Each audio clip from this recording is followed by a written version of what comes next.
ॐ वाङ् मे मनसि प्रतिष्ठिता मनो मे वाचि प्रतिष्ठितम् आविराविर्मयेधि वेदस्य आणीस्तः श्रुतं मे मा प्रहासि अनेनाधीतेनाहोरात्रान् सन्दधामि ऋतं वदिष्यामि सत्यं वदिष्यामि तन्मामवतु तद्वक्तारमवतु अवतु माम् अवतु भक्तारमवतु भक्तारम्। ॐ शान्ति शान्ति शान्तिः हरिः ॐ। Om. May my speech be accorded with the mind. May my mind be accorded with the speech. O self-effulgent one Brahman, reveal thyself to me.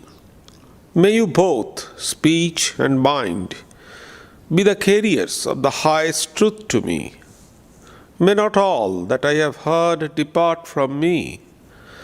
May I be able to join day and night through this study. I shall utter what is verbally true. I shall utter what is mentally true. May that Brahman protect me. May that Brahman protect the teacher. May that protect me. May that protect the teacher. Om. Peace, peace, peace be unto you all.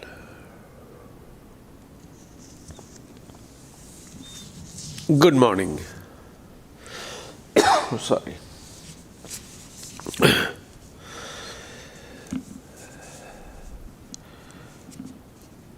One of our senior monks, he would say that if you want to meditate for 1 hour, the rest 23 hours is your preparation for that 1 hour of meditation. It is very important instruction for all of us. For 1 hour of meditation, rest 23 hours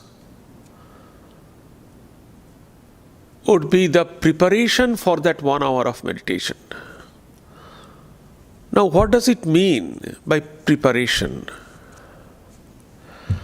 By the word preparation here is meant as meditative awareness.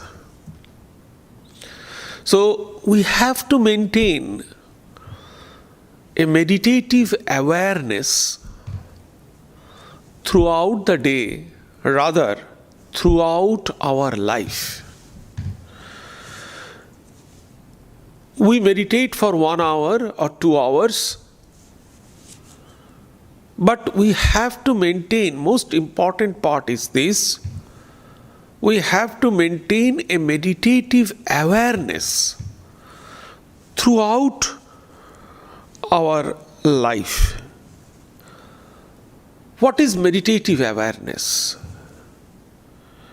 Meditative awareness is natural, effortless, continuous, and spontaneous inclination of our mind towards meditation.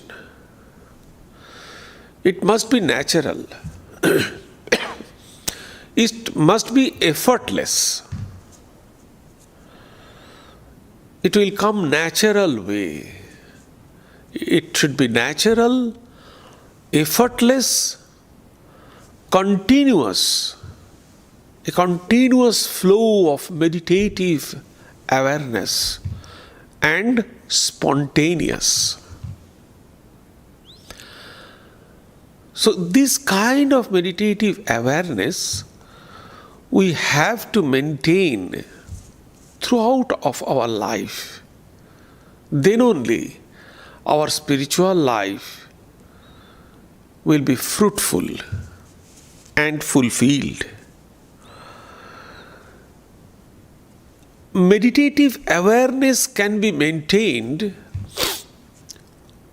when our thought and action are supported by or prompted by our inner calmness and self-awareness. What we think, what we do, all our actions, all our thoughts must be supported or prompted by our inner calmness and self-awareness. At present, we don't have such meditative awareness. Except 1 or 2 hours of meditation, we spend our time either restlessly, carelessly, driven away from the self-awareness, and it must be mechanical. Mechanical way we have to sit, or ritualistic way we have to sit for 1 or 2 hours and we meditate. It is most of the time ritualistic, mechanical, and we are unable to maintain this meditative awareness. Rest of the time, we are careless, restless, and driven away from self-awareness. 2 things are very significant for meditative awareness. One is continuity and other is spontaneity. Continuity and spontaneity are not same. Continuity is natural, continuous, and effortless. That is called continuity. But always continuity is not spontaneity. I am a very good typist. I am a very good pianist. I can play piano very well. Or I can ride bicycle very well. So these are an example of continuity, effortless. I can type effortlessly. I can play piano. I can talk and I can ride bicycle. So these are a good example of continuity. But spontaneity is different. Spontaneity is a response of whole personality and unconditioned by previous experience. Playing piano or riding bicycle is conditioned. We practiced it and we have learnt it. It is mechanical.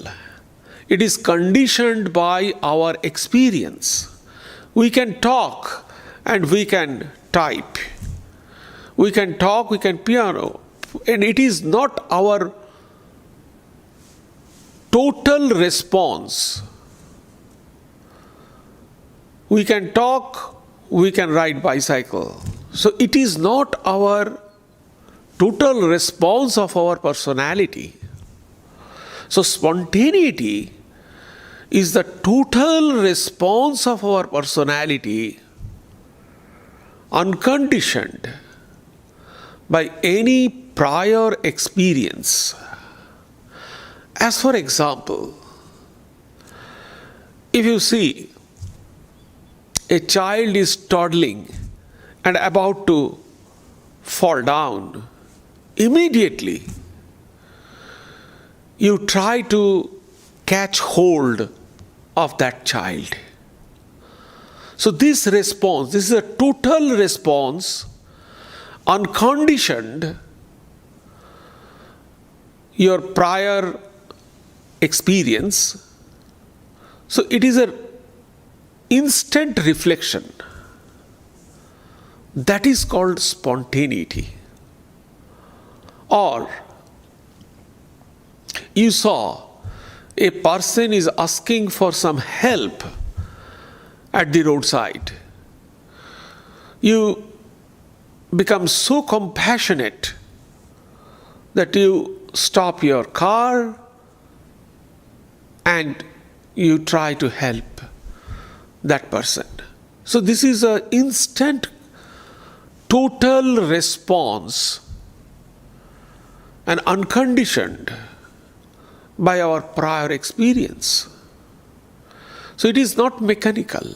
So this is called spontaneity. Another great example of spontaneity is nature mysticism. When we see we are trekking on a hill, mountain, and suddenly we see a waterfall is opening. This is a great sight. The first time the water is coming down from a water source. The waterfall is opening and you saw it. The water is coming down and it is falling, and it will continue. It will continue for years together, maybe 30 years, 40 years, maybe 100 years. But you became the observer of that opening of that waterfall. What a marvelous scene. And you were spellbound. Just you were watching. So that response towards that waterfall is your total response of your total personality, and it is unconditioned of your prior experience. So this kind of response is called spontaneity. The main factor is unconditioned by anything. Instant response and total response. This is called spontaneity. For meditative awareness, one must have this continuity, this effortless and spontaneity, this total response, unconditioned, total response. These two factors is very important for meditative awareness. Take another example from Sri Ramakrishna's example. Sri Ramakrishna gave this example. A parrot is taught Radha Krishna, Radha Krishna, Radha Krishna, God's name. And the parrot utters throughout the day what is taught to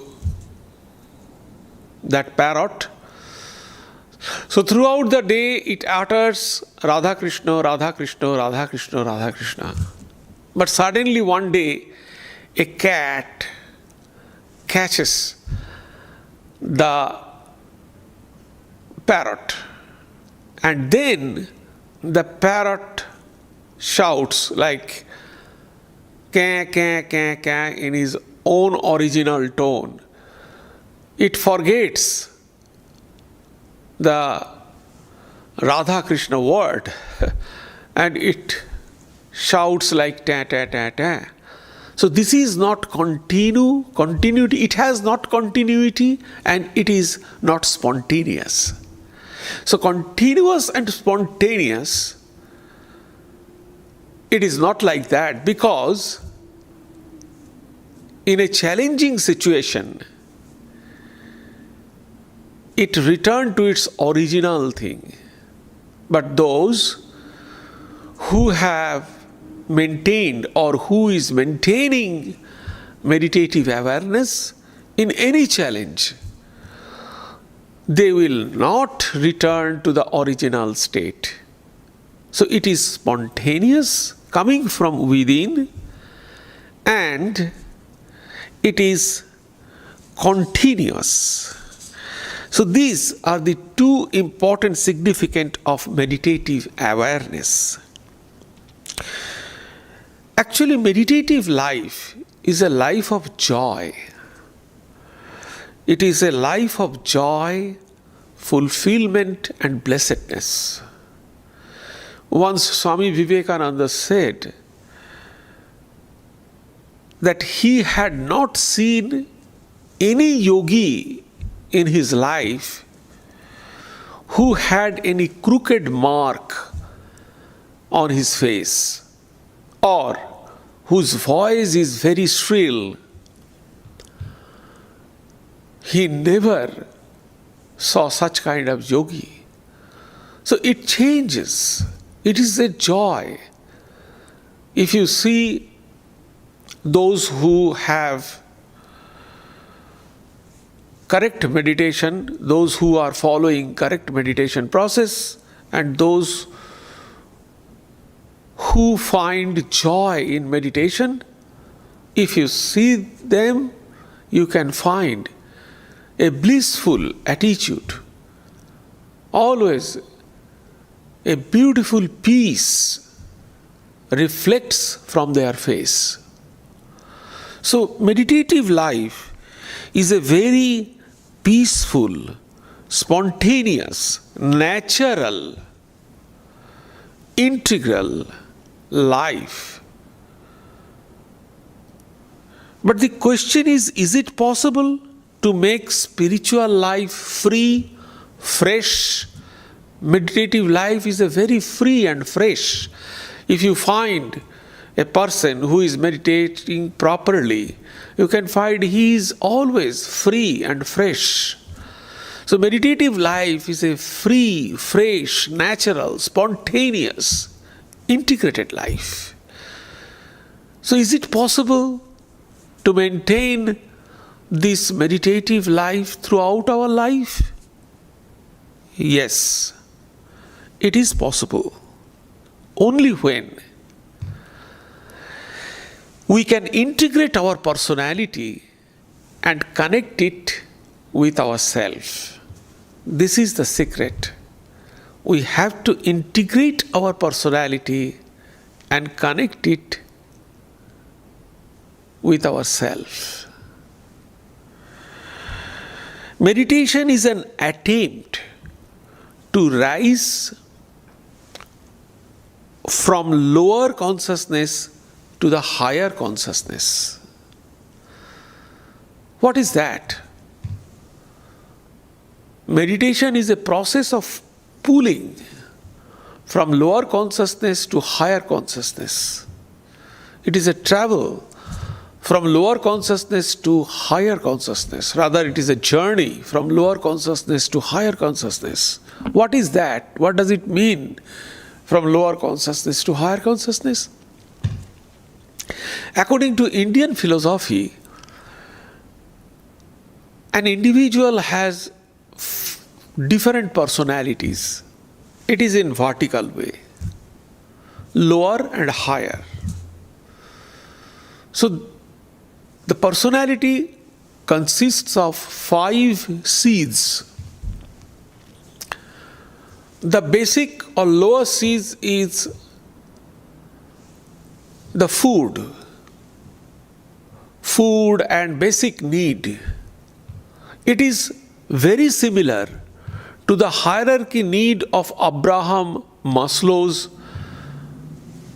model of hierarchy need ladder. So,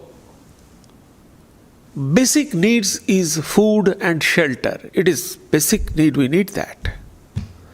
Then the energy need, we need the energy. We work. And then the intellectual level. So like that we have 5 levels in our personality. And our consciousness is connected with those personalities. The first 3 level of personalities, like the basic need, food and shelter, then the energy level, then the intellectual level. So those levels, or emotional level, I would say the 3rd level is the emotional level. So these 3 levels are very gross, and our mind travels, our consciousness travels through these 3 levels. Sometimes we only need fun and joy and food, that's all. Few people are always attached to that. They cannot think anything outside to that. They are declined to work, and they are not emotional also. So they only need the food, joy, fun. That is their life. Few people are extremely emotional, and few people, they are work. But unfortunately, this work or intellectual or emotional, these faculties, these personalities of human being are not integrated. Take the example, I know one child. So he draws a very good car, and he memorized and he knows how many models of cars are there in this world and which one is the best one, who developed this, what is the model, and what model is the best now coming up. So he is very well versed about the car. So if he would have been the car engineer or car developer, automobile engineer, he would have been more successful. But unfortunately, according to his academic way and pressure, he has to study medical science. So he will become a doctor. So see the fun. His emotional attachment is towards one, but his action and his intellectual work is towards another. So we are not integrated. And most of us, we think that to emphasize any of these faculties is the yoga. We know there are 4 yogas: Raja Yoga, Bhakti Yoga, Karma Yoga, and Jnana Yoga. And we think that, okay, I like work, so Karma Yoga is my yoga. Few people think that, okay, emotion, I am emotional, so Bhakti Yoga is my yoga. So on and so forth. So they think that this is my yoga. But spirituality is neither emotion, nor reasoning, and nor action. It is something connected with our spirit. So if it is not connected with our spirit, it will not become any kind of yoga. So simple doing work or any kind of service is not yoga. It is service, it is work, but it is not Karma Yoga. Any emotional attitude is good, but it is not Bhakti Yoga. Or any study of Vedanta. Few people think that yes, I am studying Vedanta and I know the Upanishad, I know all kinds of Shankara's analytics, but that is not the practice of Jnana Yoga. Intellectual pursuits is not Jnana Yoga. So spirituality, yoga is connected with spirituality, and spirituality is connected with spirit. If it is not connected with spirit, it should not be considered as any kind of yoga. Our whole personality is circling round, centering our spirit or Atman. The closer we are to ourself, the more natural we are, the more spontaneous we are, the more connected we are, the more continued we are. We have to remember these things. The more closer we are to ourselves, we will be more fresh, we will be more natural, we will be more spontaneous, we will be more connected, we will be more integrated. The farther we move away from the self, the more forgetful we are. The more forgetful and more disconnected we will become. So more closer to the self, the more good, more meditative we will be. So, that is most important thing, to come closer to ourself. Moreover, except Atman, everything in this world is discontinuous. Our mind cannot think one single thought throughout even more than 1 minute. Our body is not stay still all the time. This morning I am fine, maybe after 1 hour I feel pain somewhere else. So every moment this universe is changing, except Atman. The self alone is unchanging and unbroken. Therefore, if we wish to make meditative awareness, remembrance of God, repetition of divine name continuously, we should hold the self, because it is the only thing that continues. All other things in this universe are discontinued, are breaking, are not connected, are not continuous.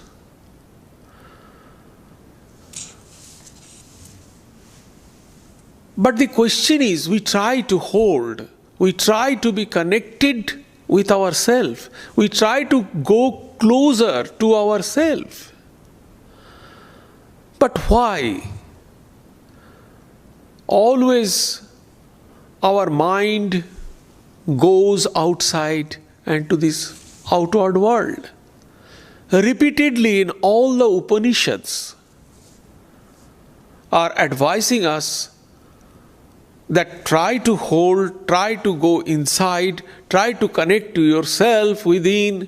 Always our teachers and our Upanishads are advising us. But why? Always our mind is going out and is connected with the external things. Everything has some reason. The self, it is the projection of the self. The mind is going out and connecting through the senses with the external world is nothing but the projection of ourself.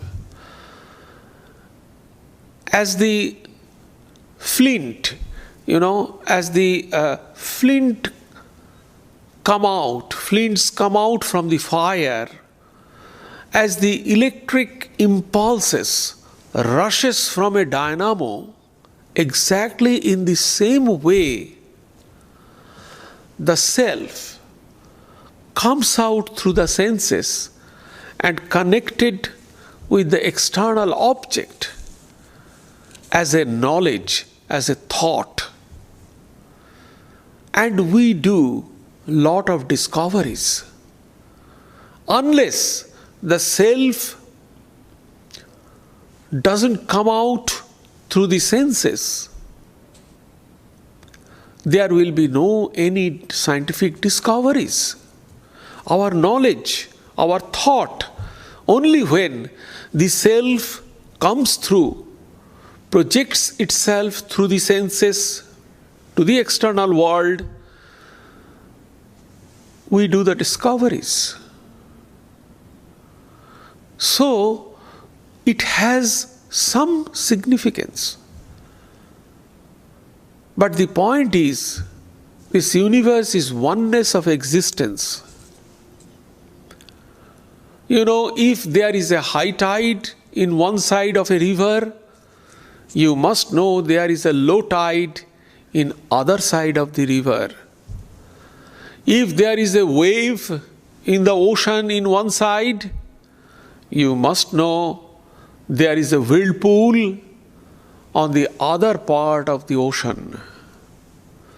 So this world is always balancing exactly in the same way. If our self is projected outside at the same time, the self goes in exile from within. As it is going out, that means it becomes disconnected with the self. So, the point is, and this disconnection, this going away from the self is the cause of our sorrow, is the cause of our disharmony in our personality. So the point is, for meditative awareness, as the self is the only continuous, eternally continuous thing, so we have to come closer to our self. Then only we can maintain our meditative awareness. And then only we can attain the continuity and spontaneity, because these are the two significant characteristics of continuous meditative awareness. So it must be continuous, effortless, and it must be unconditioned by our prior experience. So it must be continuous and it must be spontaneous. So the secret is to maintain these things, our personality must be integrated and it must be connected with the self. It will be connected with the self because self is the only eternal continuous thing in this universe. Then only we can maintain the continuous thing. If we try to achieve something continuous, we have to come closer to ourselves, because that is the only continuous thing. And our personality must be integrated. Take the example, the sleeping state. When our personality is integrated and connected with ourself. Why sleep is the most precious and most wonderful state of our personality. It is because not only for biological or physiological reason it is required, it is the state when we refresh ourselves. It has some refreshing characteristics.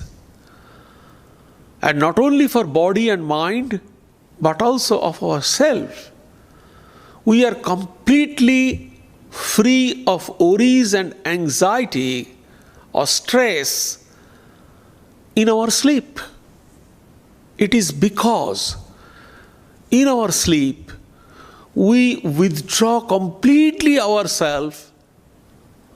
Our personality is integrated and we are connected with the self. So that is the sleeping state. But the sleeping state is unconscious. We are not conscious in the sleeping state. Meditation, the deep meditation, all thoughts merges into a single thought, and this single thought is connected with the self. The same state we can have in deep meditation. The difference between the sleep and meditation is that meditation is an attempt to remain in one's natural state consciously. And it is a form of conscious sleep. The sleep is also integration of our self and connection with the self, but it is unconscious. But meditation is a conscious sleep.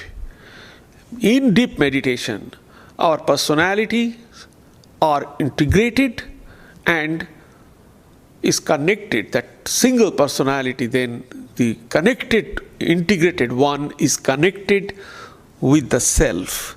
It is rather counter sleep. Meditation is rather counter sleep.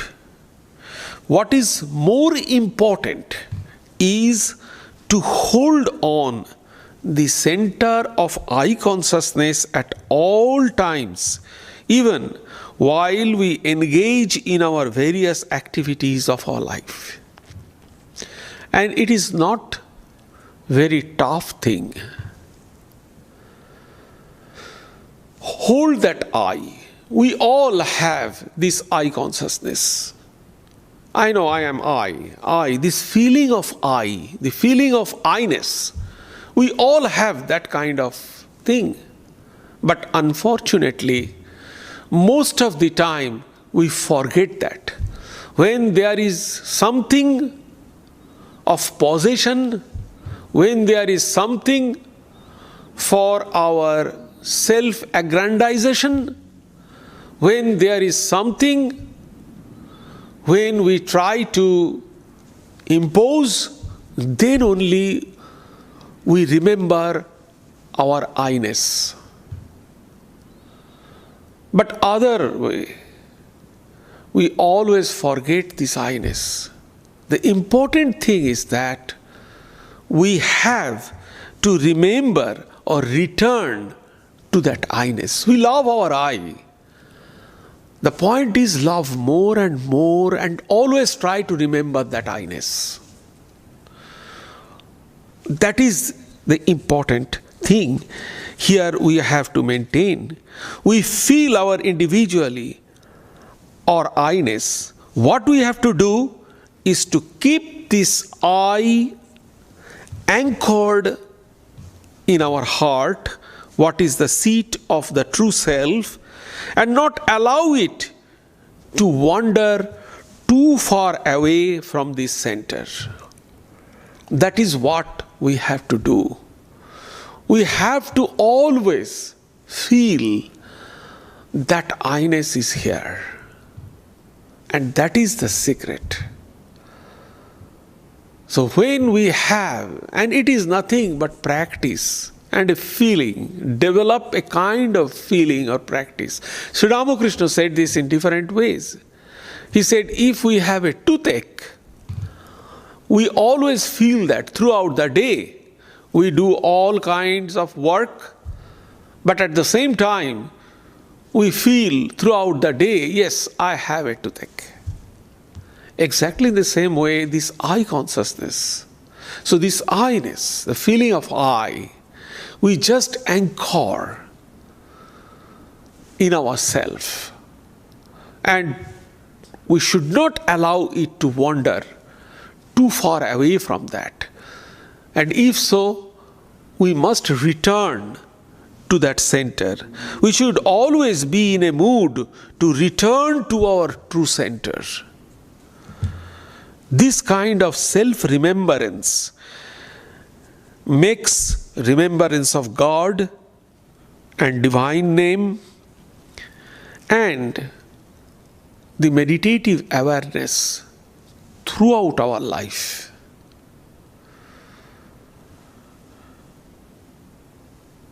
It is easier to hold the subject rather than object because it is our self-existence.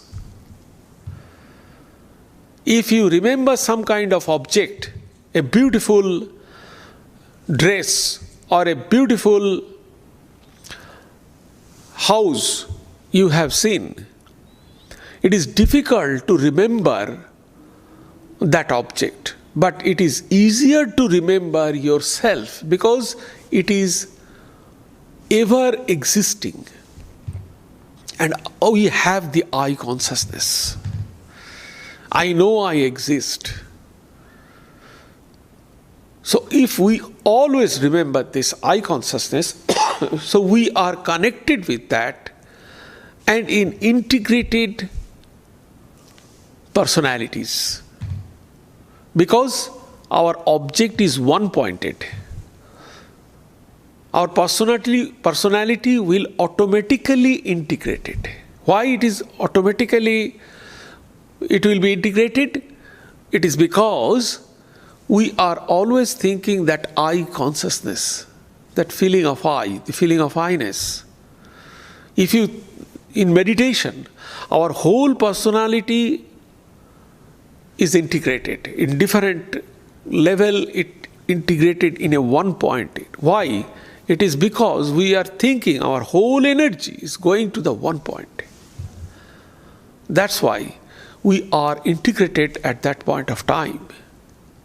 So integration of our personality and connect it with our I-ness. That is the secret of meditative awareness. And obviously, then continuity will come and spontaneity will come. Once we can practice this returning to the self and connect our integrated personality with it always, meditative awareness will become easy task to us.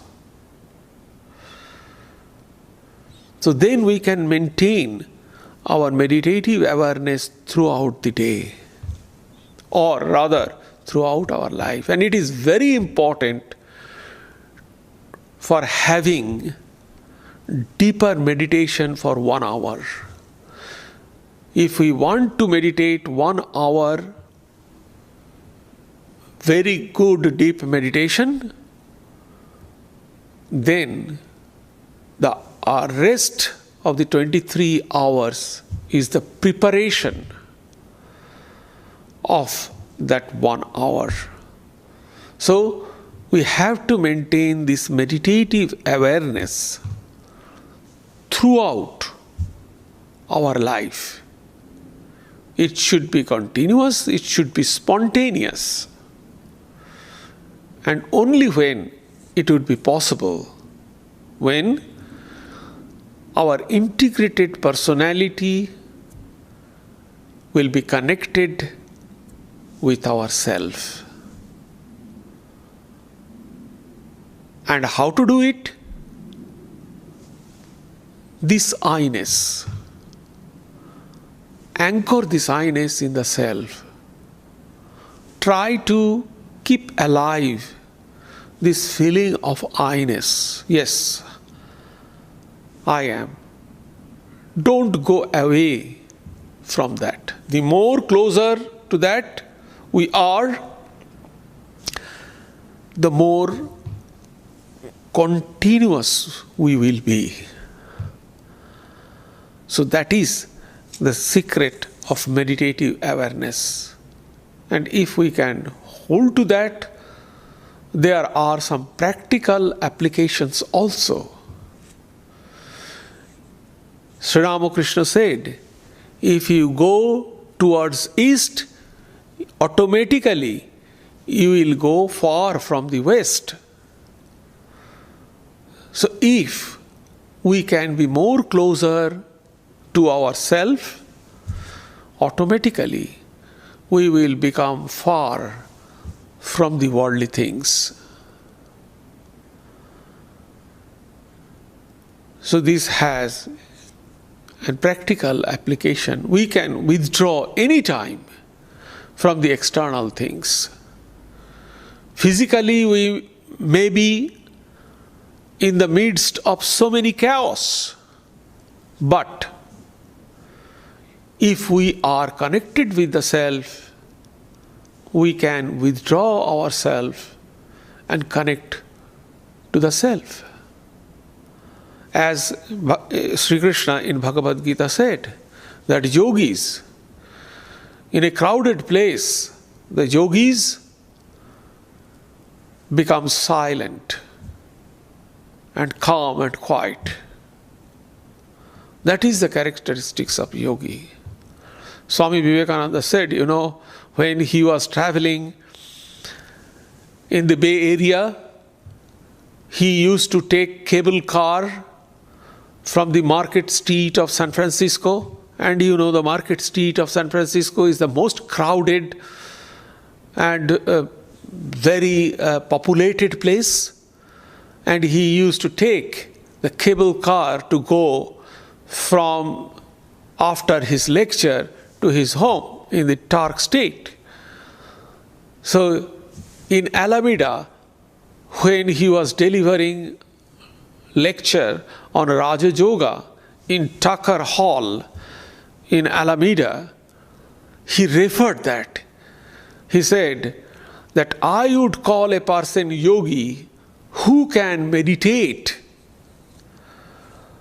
by standing on the market street. So a yogi can meditate in a very crowded and very horrible place. So that is the yogi. Why? Because they are connected to the self. They can withdraw any time and connect with the self. And this is the secret of connecting whole our integrated personality to the self. Install this I-ness, hold this I-ness, the sense of I, and try to keep this alive. Anchor it in yourself and don't allow it to go anywhere else. Return. If you go, no problem, because we don't have any practice. So we shall come back, return again to this I-ness. And those who are devotees, instead of I, they can install or anchor their chosen deity in the self, and they can return to their chosen deity every time. The more closer we are with the self or our chosen deity, the more safer we are, the more spontaneous, the more meditative we will be. So this is the secret of meditative awareness. And if we continue this meditative awareness throughout our life, definitely our meditation will be natural, spontaneous, continued, joyful, fulfilled, and blessed. Thank you.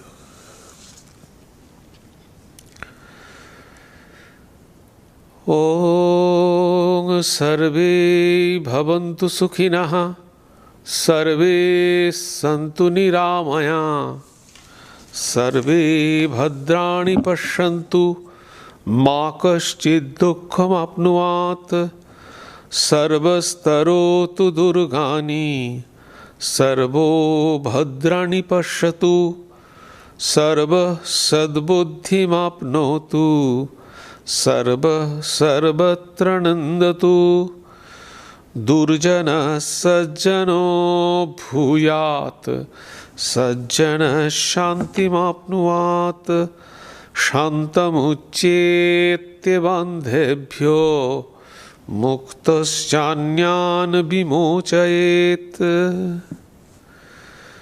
May all be happy. May all enjoy good health. May all see happy events. May all be freed from miseries.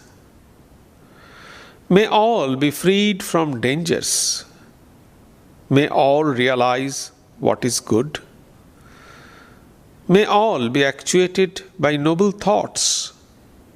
May all rejoice everywhere.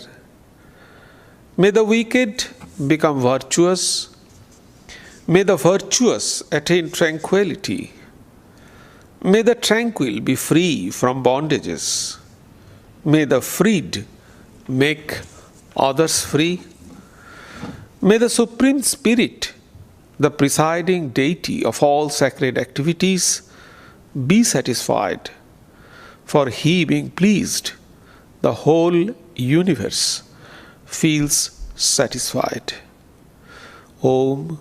Peace, peace, peace be unto you all.